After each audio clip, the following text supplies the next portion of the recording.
할렐루야. 아멘. 오늘도 말씀을 깨닫는 지혜와 응답받는 기도의 은총이 우리에게 넘치게 될 줄을 믿습니다. 이 시간은 느헤미야 강의 13번째 시간, 마지막 시간입니다. 이제 우리가 느헤미야서를 다 살펴보게 되는데요. 느헤미야서를 묵상하면서 우리가 드는 생각은 12장에서 끝났더라면 굉장히 좋았을 건데 라는 생각을 하게 됩니다. 왜냐면은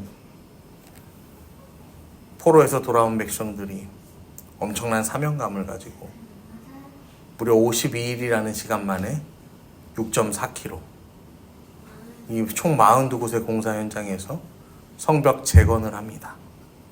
그리고요, 말씀을 듣고 그 사람들이 은혜 받고 회개하고 그 다음에 비어있는 황폐한 예루살렘을 채우고자 스스로 자원하죠. 그리고 즐거이 성벽을 봉헌해요. 성벽을 봉헌하고 예배하고 또 자기들이 결단해서 우리가 하나님 앞에 거룩하게 살기로 결단하면서 자기들의 이름을 적고 그것을 임봉해. 이제 생명을 걸고 지키겠다라고 서약을 하는 거죠. 여기서 끝났으면 딱 좋아요. 그런데 오늘 13장 말씀은요, 굉장히 이 범죄하는 이스라엘 백성들을 선명하게 보여줍니다. 11절 말씀을 보시면은 이스라엘 모습을 이렇게 표현하는데, 내가 모든 민장들을 꾸짖어 이르기를 하나님이 전이 어찌하여 버림받았느냐 하고 곧 레위 사람을 불러 모아 다시 제자리에 세웠다. 그러니까 하나님의 전이 지금 버려져 있는 상태. 여러분, 성전에 예배하는 제사장이 있다는 거예요, 없다는 거예요? 없다는 거예요. 성전에 예배하는 제사장이 없어요. 성전이 방치되었다라는 거죠. 두 번째는 17절을 보면요, 내가 유다의 모든 귀인들을 꾸짖어 그들에게 이르기를 너희가 어찌 이 악을 행하여 안식일을 범하느냐. 안식일을 지켜 거룩히 행하지 않았다라는 거예요. 자, 그 다음에 23절과 24절에 보면 또 내가 본즉 유다 사람이 아스돗과 암몬과 모압 여인을 맞아 아내로 삼았는데 그들의 자녀가 아스돗 방언을 절반쯤은 하여도 유다 방언은 못하니 그 하는 말이 각족 속의 방언이므로. 이방 여인들과 결혼을 했는데 이 유다 방언은 못하고 그 이방 언어는 이 어린애들이 했다는 거예요. 여러분, 그 말인즉슨 그 아이들에게 이 신앙교육이 들어갔다는 거예요, 안 들어갔다는 거예요? 신앙교육이 안 들어갔다라는 거죠. 오히려 이방의 우상을 숭배하는 이 우상 숭배에 이 신앙교육이 들어가 있는 상태였다라는 거죠. 유대인들이요, 은혜 받고요, 스스로 그걸 고치겠다고 다짐했단 말이야. 그 임봉까지 했어요. 10장에서 보시면요, 저주로 맹세까지 합니다. 그래서 우리가 이 결단한 걸 지키지 않으면 하나님 우리에게 저주를 내려주세요, 그렇게 맹세했단 말이에요. 그런데 이스라엘 백성들이요, 다시 이 과거에 범죄하던 것처럼 이 말씀으로 새로워지고 깨닫고 회개하고 돌이킨 그 상태가 아니라 다시 돌아간 거예요. 왜 이러한 일이 일어났을까요? 12장과 13장 사이에는 우리가 정확하게는 알 수 없지만 꽤 많은 시간이 지났음을 우리가 이제 볼 수 있는데, 그때는 6절에 보시면 그때 내가 예루살렘에 있지 아니하였다. 느헤미야가 예루살렘에 없었을 때였습니다. 없었을 때. 아닥사스다 왕 20년에 예루살렘 총독으로 부임한 느헤미야가 아닥사스다 왕 32년에 다시 돌아갑니다. 아닥사스다 왕이 돌아가요. 페르시아 궁에 돌아와.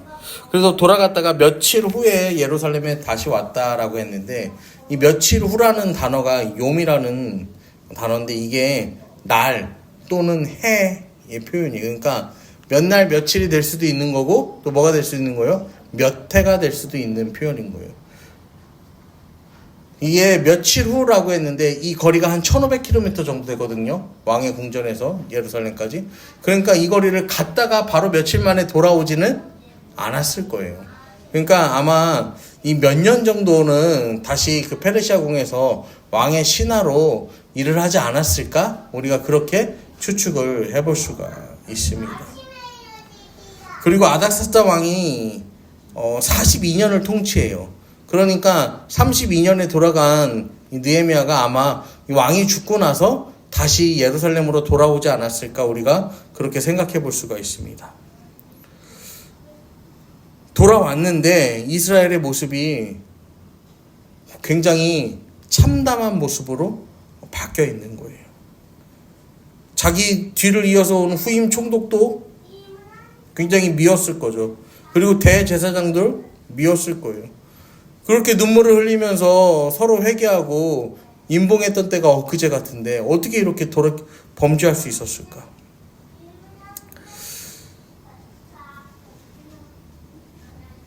이 1절과 2절을 보면 그날 모세의 책을 낭독하여 백성에게 들렸는데, 이게 신명기 23장 3절과 4절의 말씀인데, 암몬 사람과 모압 사람은 영원히 하나님의 총회에 들어오지 못한다. 이게 뭐냐면요, 출애굽한 이스라엘 백성들이 그들의 땅을 지나서 가나안 땅으로 들어가려고 했을 때 발람이라는 이 왕이요, 이 이스라엘을 발락이라는 왕이 발람을 통해서 저주를 합니다. 그리고 또 뭐 합니까? 이 우상숭배에 빠지도록 유혹을 해요. 그래서 이 이스라엘 백성들이 거기서 굉장히 많은 백성들이 우상숭배에 빠지게 되고 생명을 잃게 되죠. 그래서 이 죄의 세력이 되는 이것들이 이 발을 들이지 못하도록 철저하게 경계하라고 하셔요. 그래서 하나님의 총회에 모압과 암몬 사람은 들어오지 못한다라고 했거든요. 근데 이 느헤미야 시대에 느헤미야가 총독이지만 이 나라는 사실상 어떤 나라예요? 바벨론이에요. 이스라엘이라는 나라가 아니야. 바벨론의 뭐예요? 예루살렘 지역인 거야. 그러니까 여기에는 이 바벨론의 통치 아래에 있는 모압 사람도 암몬 사람도 저기 어디 사는 모든 사람들이 다 뭐 할 수 있는 거예요? 들어와서 살 수 있는 그런 곳이었어요. 그러니까 지금 이 하나님의 총회에 들어올 수 없다. 이 말씀은 이 율법을 어떻게 지켜야 되냐면, 이방인이 옆집에 살 수는 있지만 이방인을 성전에 드리는 거는 되는 거예요, 안 되는 거예요? 안 되는 거였던 거죠. 자, 그런데 4절 5절을 보면 이 제사장 엘리야십이요, 도비야와 연락이 있어요. 그리고 도비야를 위하여 한 방을 내어줍니다. 도비야가 어떤 사람이냐면, 도비야는 암몬 사람이에요. 암몬 사람. 그리고 예루살렘 성벽을 쌓을 때 여우가 올라가도 무너질 거라며 방해하고 조롱하던 사람이 도비야라는 사람이었어요. 근데 이 도비야가 굉장히 정치적인 사람이었거든요. 그래서 유대인 여자와 결혼합니다. 그리고 아들도 유대인 여인과 결혼을 해요. 결혼을 시키는 거야. 그러면서 제사장 엘리야십에게 접근하는 거죠.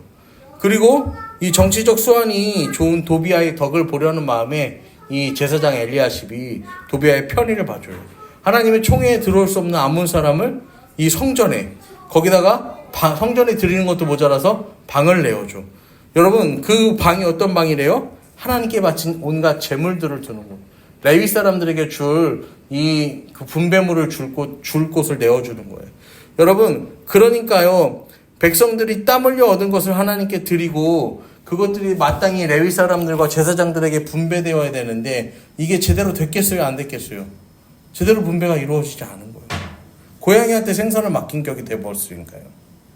그래서요, 성전의 재정이 악화되니까 성전에서 일하는 레위인들이요, 이 급여를 받지 못하는 거야. 그러니까 이 사람들이 다 어떻게 한 거예요? 뿔뿔이 흩어져 돌아갔던 거죠. 그러니까 제사장들이 없으니까 이 성전에서 말씀이 선포되지 않죠. 그러니까 백성들은 하나님의 백성으로서의 정체성을 잃어버리지. 그러니까 안식일에는 다시 안식일을 거룩하게 지키지 못하고 안식일을 범하죠. 거기다가 이방 여인들과도 결혼하게 되는 이 타락이 시작되었던 거죠. 여러분, 우리 인생의 타락은요, 항상 작은 틈에서 시작됩니다. 이쯤이면 괜찮겠지? 그런데요, 거기서부터 타락이 시작되는 거예요. 그리고 이 타락은요, 굉장히 치명적인 결과를 낳는데요. 28절을 보시면 대제사장 엘리야십의 손자 요아다의 아들 하나가 호른 사람 산발랏의 사위가 되었으므로 내가 쫓아내어 나를 떠나게 하였느니라. 엘리야십의 손자 요아다의 아들 하나가, 그러니까 엘리야십의 자손이, 대제사장의 자손이요, 산발랏의 사위가 됩니다. 여러분, 이 산발랏도 누구예요? 이 이스라엘 백성들이 성벽을 재건하는데 방해했던 사람의 하나가 이 산발랏이란 말이야. 그런데 그 사람의 사위가 되었다라는 거예요. 이 윗물이 맑아야 아랫물이 맑은 법인데, 지금 이스라엘 백성들의 지도 계층부터 다 뭐 하는 거예요? 범죄, 세상과 타협하고 세상의 유익을 쫓아가고 범죄하는 데요 앞장서기 시작하는 거예요. 그러니까 밑에 있는 백성들도 어떻게 합니까? 그걸 그대로 보고 따라하기 시작하는 거예요. 여러분, 그래서 느헤미야가 들어와서 개혁을 시작하는데 8절 말씀을 보면 내가 심히 근심하여 도비아의 세간을 그 방 밖으로 다 내어 던졌다라고 성경이 말해요.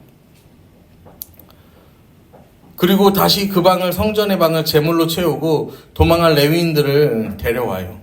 19절에 보면 안식일 전 예루살렘 성문이 어두워갈 때에 내가 성문 닫고 안식일이 지나기 전에 열지 말라 하고 나를 따르는 종자 며칠 성문마다 세워 안식일에는 아무 짐도 들어오지 못하게 하였으므로 안식일에 성문을 걸어 잠그고 어떤 짐도 들어오지 못하게 안식일의 거래 자체를 금하는 거야. 안식일을 거룩하게 지키는 일에 또 느헤미야가 앞장섭니다.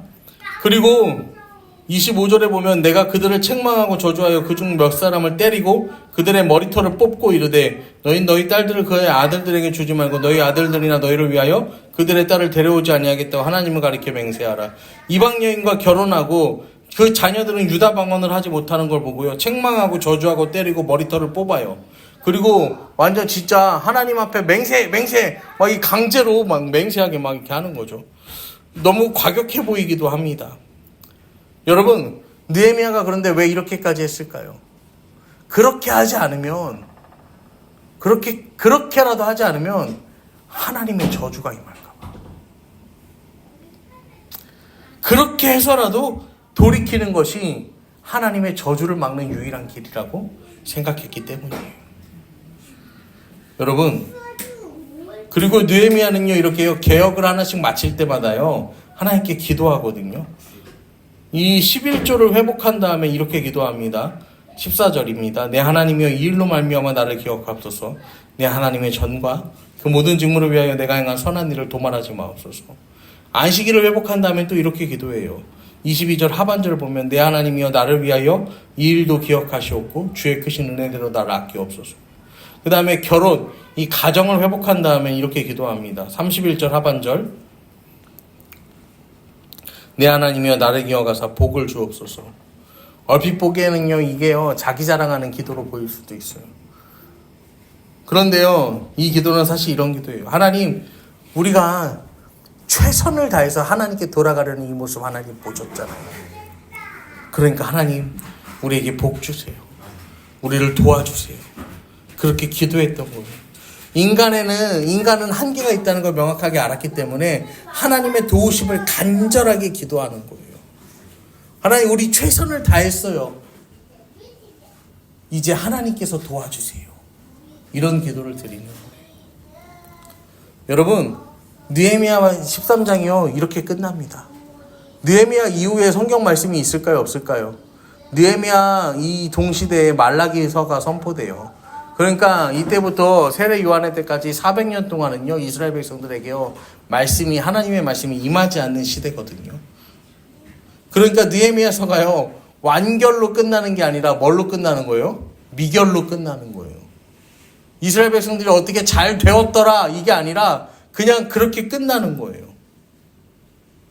여러분, 우리가 잘했습니다 이렇게 구약의 막이 닫히는 게 아니라 하나님의 도우심이 없이는 우리 인간은 아무것도 할 수 없는 연약한 존재에 불과합니다. 그렇게 구약의 막이 내리는 거예요. 그리고요, 이 400년 뒤에 오신 예수 그리스도께서요, 단번에 인간 근본적인 죄를 다 짊어지시고 십자가에 죽으심으로 그 모든 죄를 사하여 주셨다라는 거예요. 다시는 인간들이요 사람들이 죄의 종로로 타지 않게 되고 의의 종이 되어서 하나님 나라의 일꾼으로 즐거운 신앙생활할 수 있는 복을 허락하셨다라는 것입니다. 사랑하는 성도 여러분, 이 느헤미야서의 말씀이 오늘 이렇게 마무리가 되는데요. 정말로 우리가 함께 기도할 것은, 우리가 함께 또 하나님 앞에 간구하며 나아갈 것은요, 하나님께서 도와주시지 않으면 안 됩니다. 아멘. 여러분, 오늘 이 밤에 우리가 그렇게 기도하기를 원합니다. 하나님 도와주세요. 하나님, 내가 내 힘으로, 내가 가진 힘과 내가 가진 능력으로는 하나님 나는 신실하게 될 수 없어요. 하나님 나는 진실하게 살 수 없어요. 거룩하게 살 수 없어요.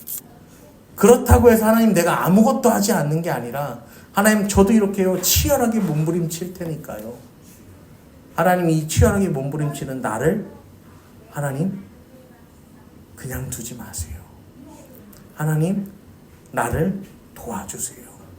이 시간도 우리가 그렇게 주님 앞에 믿음으로 나아가는 저와 여러분 되기를 함께 축복합니다.